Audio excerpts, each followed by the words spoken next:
شقتنا النهارده في سيدي بشر بحري بمساحه 150 متر، بيستقبلك ريسبشن قطعتين كبار ومعاه حمام ضيوف اللي بيخدم الريسبشن. نيجي لاول غرفه معانا، مساحتها ممتازه.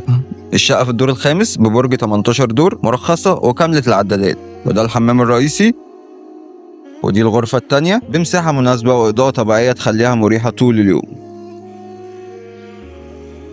اما الماستر فهي المساحه اللي هتحس فيها بالخصوصيه والهدوء بعد يوم طويل. هتحتاج ايه اكتر من مساحه كويسه ورخصه بسعر مناسب وكمان فيو بحر؟